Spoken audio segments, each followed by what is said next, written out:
नमस्कार मंडळी, श्री स्वामी समर्थ. गुरुचरित्र पारायण आपल्या जीवनातील अवघडातील अवघड समस्येचे निवारण करणारा, आपल्या सर्व मनोकामना पूर्ण करणारा दिव्य ग्रंथ म्हणजेच गुरुचरित्र. तुमच्या आयुष्यातले सगळे दुःख, कष्ट, ज्याही सिच्युएशन मध्ये तुम्ही असाल की तुमच्यापेक्षा जास्त दुःख जगात कोणालाच नाही, कितीही कठीण परिस्थितीमध्ये तुम्ही असाल, तुम्हाला एक विनंती आहे, हा व्हिडिओ शेवटपर्यंत नक्की बघा. मग तुम्हाला समजून जाईल, दत्त महाराज तुम्हाला मार्ग दाखवतील. तुमच्या लक्षात येईल तुम्हाला काय करायचे आहे आणि त्या परिस्थितीतून पुढे निघण्याचा मार्ग तुम्हाला 100% काय अगदी 1001% मिळून जाईल. गुरुचरित्राचे पारायण प्रत्येकाने करावं. 4 डिसेंबर 2025 रोजी दत्त जयंती आहे आणि दत्त जयंतीचा सप्ताह सुरू होत आहे. 28 नोव्हेंबर रोजी म्हणजेच 28 नोव्हेंबर 2025 ते 4 डिसेंबर 2025 या दत्त जयंती सप्ताहामध्ये आपल्याला गुरुचरित्राचे पारायण करायचे आहे. गुरुचरित्र पारायण कसं करायचं, पारायणाचे नियम काय आहेत, पूजा मांडणी कशी करायची, पूजा कशी करायची, उद्यापन कसं करायचं, रोजचे वाचन रोज कसं करायचं, रोज किती अध्याय वाचायचे, हीच माहिती आपण आजच्या व्हिडिओतून पाहणार आहोत. तर चला मग व्हिडिओला सुरुवात करूयात. बघा, पारायण का करावं. प्रत्येक वेळी महाराजांकडून किंवा दत्त महाराजांकडून काहीतरी मागण्यासाठी किंवा मनोकामना पूर्ण करण्यासाठी फक्त आपण पारायण करावं का? नाही, आपण हे पारायण करा. दत्त महाराजांना, स्वामी समर्थ महाराजांना प्रसन्न करण्यासाठी या पारायणाचा अनेक जणांना अनुभव आहे. स्वतः दत्त महाराज, स्वामी महाराज कुठल्या ना कुठल्या वेशात येऊन आपलं पारायण श्रवण करतात. म्हणून पारायणाची मांडणी करताना 2 आसन घेतली जातात. एक आपल्याला बसण्यासाठी आणि दुसरं दत्त महाराजांना बसण्यासाठी. आपल्यापैकी बऱ्याच जणांनी हे पारायण बऱ्याच वेळा केलं असेल. आता काहींच्या मनात आहे की गुरुचरित्राचं पारायण करावं, परंतु त्यांच्या मनात एक भीती आहे, शंका आहे. प्रथम आपण ही भीती, शंका काढून टाकूयात. आपल्याला वाटत असेल खूप नियम आहेत का, साधे सोपे नियम आहेत का. आपल्या जर मनात आलं असेल की हे पारायण करावं, असं समजा दत्त महाराजांची इच्छा आहे, स्वामी महाराजांची इच्छा आहे की आपण ही सेवा करावी आणि हेच मानून आपण पारायणाला सुरुवात करावी. कुठलीही शंका, भीती, नियमाविषयीची शंका, भीती मनात ठेवू नका. मनोभावे सकारात्मक दृष्ट हे पारायण करा. आपण अवश्य करा. आपल्यावरती दत्त कृपा, स्वामी कृपा झाल्याशिवाय राहणार नाही. गुरुचरित्र पारायण करताना कोणते नियम पाळावेत? साधे सोपे नियम आहेत. आता हे पारायण कोण करू शकतो? स्त्री किंवा पुरुष कोणीही पारायण करू शकतं. संकल्प करूनच आपण हे पारायण करा, म्हणजे आपल्याला फलप्राप्ती शीघ्र होईल. पारायण करताना आपलं शरीर, मन स्वच्छ ठेवायचं, चांगले विचार मनात ठेवायचे. पारायण करताना शक्यतो पांढरं वस्त्र, शुभ्र वस्त्र परिधान करा. नसेल तर स्वच्छ वस्त्र परिधान करावं. म्हणजे काय तर महिलांनी पाळीमध्ये घातलेले वस्त्र आपल्याला पारायण करताना घालायचं नाही, ही गोष्ट लक्षात ठेवा. महिलांनी आपल्या कपाळाला हळदी कुंकू लावावं. पुरुष पारायण करत असाल तर कुंकू लावायचं, भस्म अवश्य लावा. भस्म लावल्याने आपल्या शरीराची शुद्धी होत असते. पारायणाला बसताना 2 आसन घ्यावीत. एक आपल्या स्वतःला बसण्यासाठी आणि दुसरे आसन दत्त महाराजांसाठी. या आसनाची मांडणी अशी करा की दत्त महाराजांचे तोंड दक्षिणेकडे होणार नाही. आपली श्रद्धा ठेवा. दत्त महाराज स्वतः आपले पारायण आपल्या शेजारी बसून श्रवण करत असतात. आपल्याला अनुभव येईल. पारायणाला बसताना जर तहान लागत असेल, तांब्याभर पाणी जवळ घेऊन बसा. सारखं वाचन करताना उठू नका. वाचन मनोभावे करावं. फार मोठ्याने नाही, अगदी मनात पण नाही. हळुवारपणे आपलं बोलणं आपल्याला ऐकू येईल एवढ्या आवाजात आपण वाचन करायचं. वाचन सुरू असताना जर समजा लघुशंकेसाठी उठावं लागलं, पाय धुवायचे, गोमूत्र आपल्या अंगावर शिंपटायचं आणि मगच पुन्हा वाचनाला बसायचं. पारायण काळात गोमूत्राचा आपल्या घरामध्ये जास्तीत जास्त वापर करा. सकाळ संध्याकाळ आपल्या घरामध्ये गोमूत्र शिंपडायचं. पूजेच्या ठिकाणी शिंपडावं. घरातील सर्व सदस्यांच्या अंगावर शिंपडावं. पारायण सुरू करण्या अगोदर श्री स्वामी समर्थ हा षडाक्षरी मंत्र किंवा दत्त महाराजांचा मंत्र 108 वेळा पठण करा आणि मग वाचनाला सुरुवात करावी. सप्ताह सुरू होत आहे. 28 तारखेला 28 नोव्हेंबर रोजी याच्या 1-2 दिवस अगोदर जेव्हा जमेल तेव्हा 4 कुत्रे आणि 1 गाय यांना गव्हाच्या पोळीचा घास द्यायचा. पारायणा अगोदर आपलं देवघराजवळची जागा स्वच्छ करा. आपलं घर अंगण स्वच्छ करावं. वाचन कधी करायचं? आता वाचन जसं तर बघितलं तर पहाटे आपलं जास्त एकाग्रतेने वाचन होईल. ज्यांना ज्यांना शक्य होईल त्यांनी पहाटेच्या वेळी वाचन करा. नाही शक्य, बऱ्याच लोकांना ड्युटी असते त्यामुळे त्यांना पारायण करणे शक्य होत नाही, तर आपण काय करा, संध्याकाळच्या वेळेला जरी वाचन केलं तरी चालेल. दिवसभरात कधी पण आपण पारायणाचे वाचन करू शकता. दुपारी 12 ते 12:30 ही दत्त महाराजांची भिक्षा मागण्याची वेळ असते. एवढे वेळ सोडून अगदी संध्याकाळपर्यंत आपण पहाटेपासून संध्याकाळपर्यंत अध्यायाचे वाचन करू शकता. याशिवाय काही महत्त्वाचे नियम म्हणजे पारायण काळात ब्रह्मचर्य पाळायचं, मांसाहार करायचा नाही, घरामध्ये मांस शिजवायचं पण नाही, परान्न टाळायचं, हॉटेलमध्ये जेवण टाळायचं, कांदा आणि लसूण युक्त आहार टाळायचा, फक्त दूध, पोळी किंवा पोळी भाजी खाल्लेलीही चालते. भात खाल्ला तरी हरकत नाही, परंतु भात खाल्ल्यानंतर आळस येतो, झोप येते, म्हणून शक्यतो कमी खा किंवा टाळावा. बरेच जण विचारतात, पारायण काळात उपवास करावा का? उपवास करण्याची गरज नाही, आपण मनापासून उपासना करा. महिलांच्या बाबतीत समजा दत्त जयंती सप्ताहामध्ये पारायण वाचनाच्या काळात जर विटाळ आला तर काय करायचं?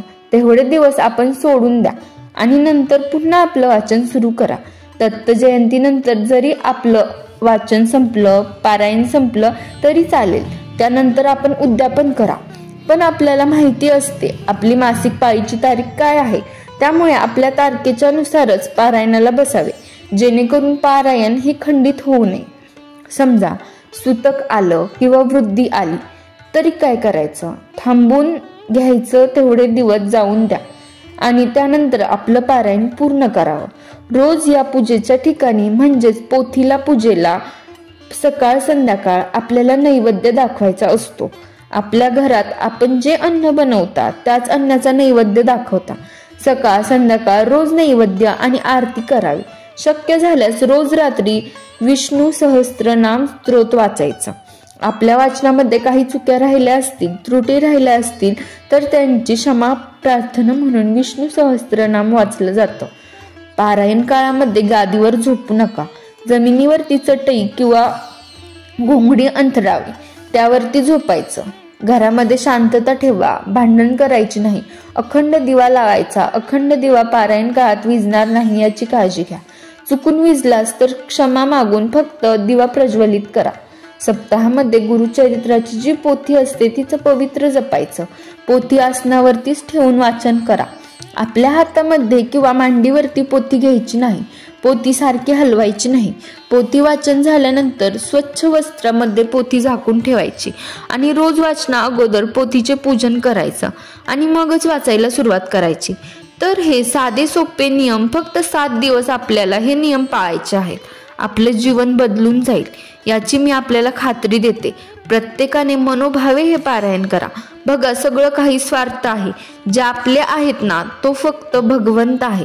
तुम्ही त्याच्याशी भांडा, बोला, रागवा, त्याची पूजा करा ना पूजा करा, पण जेव्हा तुम्ही अंतःकरणापासून हाक मारताना तर तीच एक शक्ती आहे. तुमच्या अंतःकरणातून मारलेल्या हाकेला प्रतिसाद देते, ज्यामुळे जी काही परिस्थिती आहे शांत व्हा, थोडंसं स्टेबल व्हा आणि गुरुचरित्र पारायण करायला सुरुवात करा.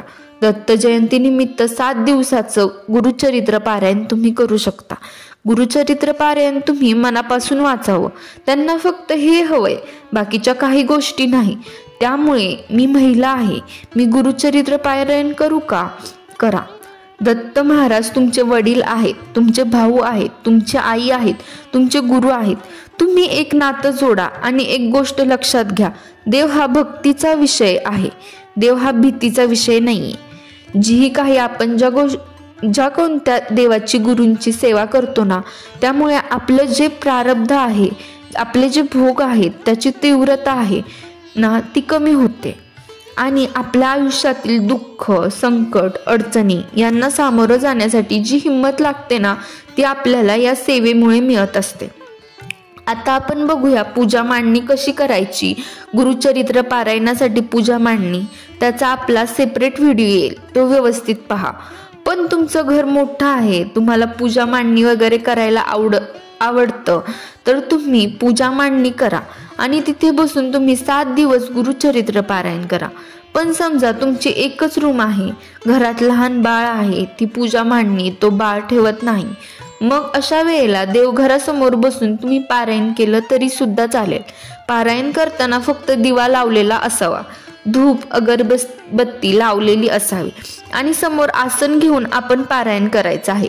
फक्त देवघराच्या आजूबाजूला एखादं पाट किंवा चौरंग घ्यायचा, त्यावर पिवळं वस्त्र अंथरायचं आणि त्यावरच आपल्याला 7 दिवसांची दररोज आपल्याला गुरुचरित्र ग्रंथ ठेवायचा आहे.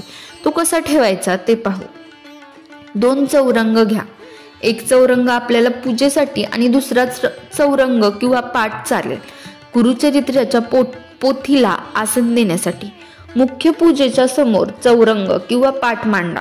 आसन म्हणून त्यावरती एखादे स्वच्छ वस्त्र अंथरावं, त्यावरती थोड्याशा अक्षता ठेवाव्यात. गुरुचरित्राची पोथी ठेवायची. पोथीचं पंचोपचारी पूजन करायचं, म्हणजेच हळदी कुंकू गंध अक्षदा फुलं व्हायची. पोथीचं पावित्र्य जपायचं. रोज हळदी कुंकू अक्षदा फुलं वाहून पूजा करून मगच आपलं वाचन सुरू करायचं. वाचन झाल्यानंतर वस्त्रामध्ये रोज एक पोथी झाकून ठेवायची.